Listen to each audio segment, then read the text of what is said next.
숙명여고 내신비리 여파로 교육당국이 교사와 자녀를 한 학교에 두지 않는 상피제가 추진되지만 전북교육청은 난색을 보이고 있습니다.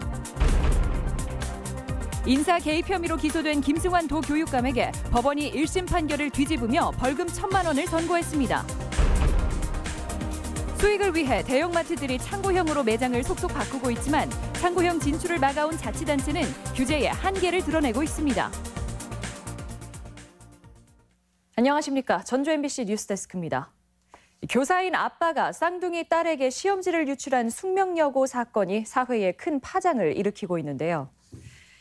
재발 방지를 위해 교사와 자녀를 분리하는 방안이 추진되고 있지만 전북교육청은 난색을 보이고 있습니다. 강동엽 기자입니다. 내신 비리로 교육계를 충격에 빠뜨린 숙명여고 사태. 결국 교무부장이던 아버지는 구속됐고 쌍둥이 자녀는 퇴학 처분까지 받게 됐습니다.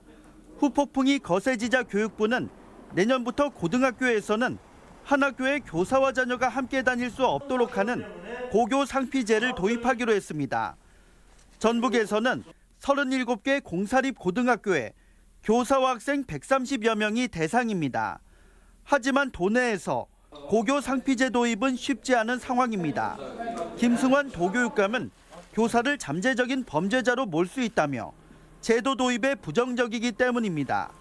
도교육청의 이 같은 인식은 의회 행정사무감사에서도 그대로 드러났습니다. 우리 전북교육청에서도 물론 이런 일이 안 일어나지요. 그런 일이. 그렇지만 그건 또 장담을 못하잖아요. 누가 그걸 장담하겠습니까? 상피제에 대해서는 신중하게 고려할 필요가 있고 엄중 처벌하는 쪽으로. 도내에서도 숙명여고와 같은 내신 비리가 없으리라고 장담할 수 없는 마당에 교육 관련 시민단체 역시 우려를 나타냈습니다. 상피제 도입에 대해 부정적인 입장을 취하는 것은 이를 바라보는 학생이나 학부모의 불신을 더욱더 키우는 것밖에 되지 않는다고 생각을 합니다. 전북교육청과 달리 서울과 인천시 교육청, 인근 광주시 교육청 역시 내년부터 고교 상피제를 도입하기로 했습니다. MBC 뉴스 강동엽입니다.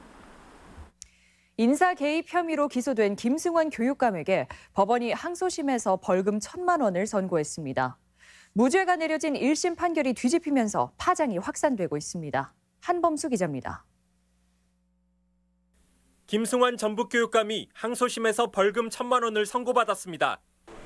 지난 1월 1심 재판부가 내린 무죄 판결이 뒤집힌 겁니다.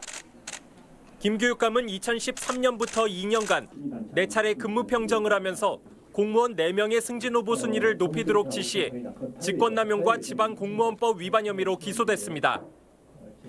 항소심 재판부는 피고인이 측근의 승진을 위해 권한을 남용했고 이로 인해 인사 업무의 객관성과 투명성이 훼손됐다며 처벌이 불가피하다고 밝혔습니다. 다만 인사청탁이나 뇌물수수가 아닌 점, 범행 횟수가 적고 기존에도 비슷한 관행이 있었던 점 등을 고려해 벌금형을 선고했다고 덧붙였습니다. 무죄를 확신했던 김 교육감은 법원 판결에 당황하면서도 대법원 상고로 결백을 증명해 보이겠다는 입장입니다. 전북 교육을 완전히 그 청렴한 풍토로 만들기 위해서 최대한 노력해왔던 저에 대한 대가가 이것이구나 그런 생각을 좀 하게 되는 거예요. 이건 아니지 않느냐.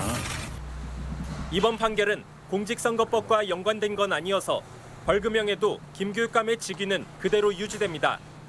하지만 김 교육감이 교육부 감사자료 제출 거부와 관련해서도 상고심 판단을 앞두고 있어 정치적인 부담이 적지 않을 것으로 관측됩니다. MBC 뉴스 한범수입니다. 뇌물수수 혐의로 수사를 받아온 송성환 도의회 의장이 불구속 상태로 검찰에 넘겨졌습니다. 경찰은 혐의 입증에 자신감을 보이고 있지만 송 의장은 여전히 혐의를 완강히 부인하고 있습니다. 조수영 기자입니다. 여행사로부터 돈을 받아 수사를 받아온 송성환 전라북도 의회 의장이 불구속 기소 의견으로 검찰에 넘겨졌습니다. 송 의장은 도의회 행정자치위원장 시절이던 2016년 9월 동유럽 연수를 준비하며 전주의 한 여행사로부터 500만 원을 건네받았습니다. 송 의장은 그러나 당시 받은 돈은 현지에 도착한 뒤 가이드에게 모두 전달했다고 주장합니다.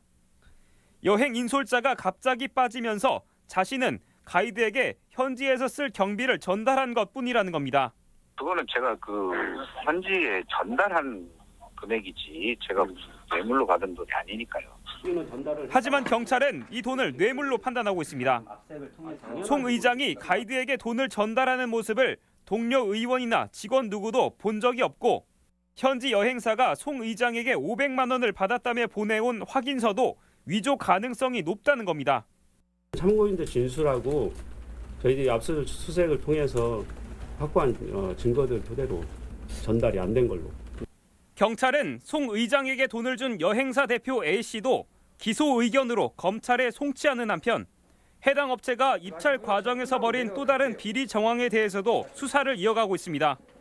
MBC 뉴스 조수영입니다. 전주지방법원은 진안군 보건소장 임명 과정에서 인사권을 남용한 혐의로 기소된 이항로 진안군수에게 벌금 500만 원을 선고했습니다.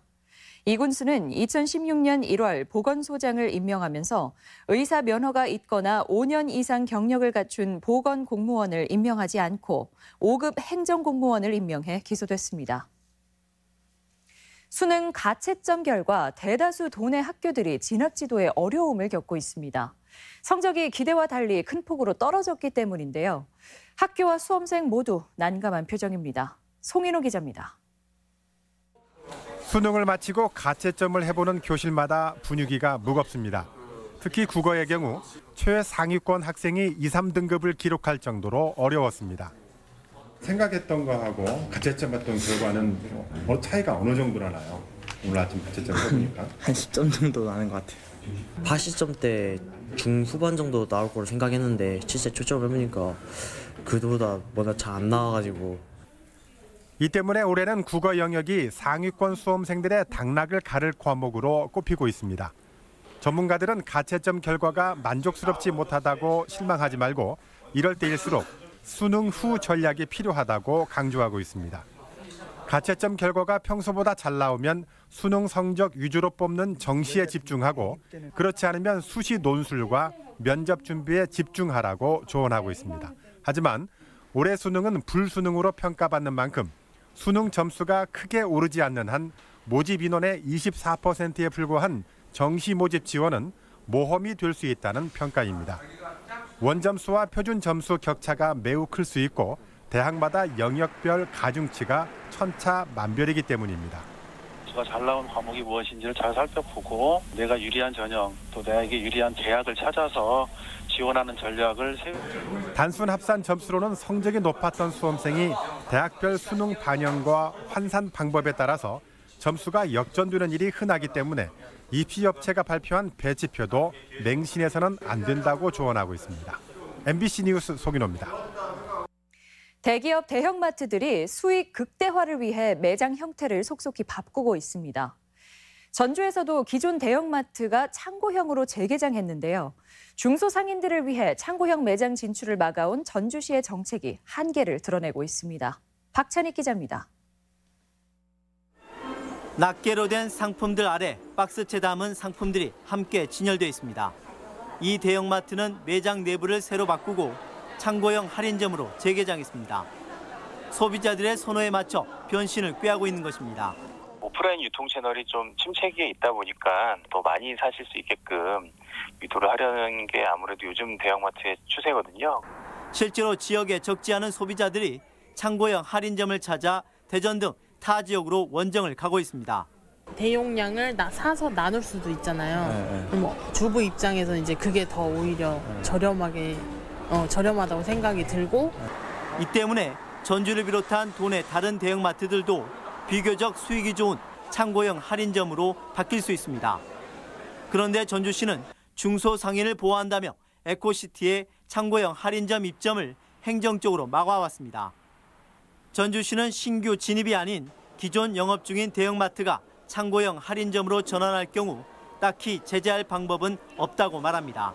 교통산업발전법에서는 면적의 변경이라든지 이런 변경 사항이 없으면 저희 행정기관에 따로 변경 등록을 할 의무가 없거든요.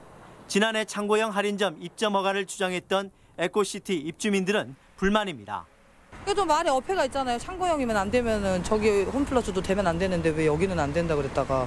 전주시의 대형마트 규제 정책이 급변하는 유통시장 속에서 한계를 드러내고 있어 중소상인을 위한 실질적인 상생 방안 마련이 요구되고 있습니다. MBC 뉴스 박찬익입니다. 전북대학교 평교수 34명은 경찰의 총장 선거 개입에 대한 신속한 수사를 촉구했습니다.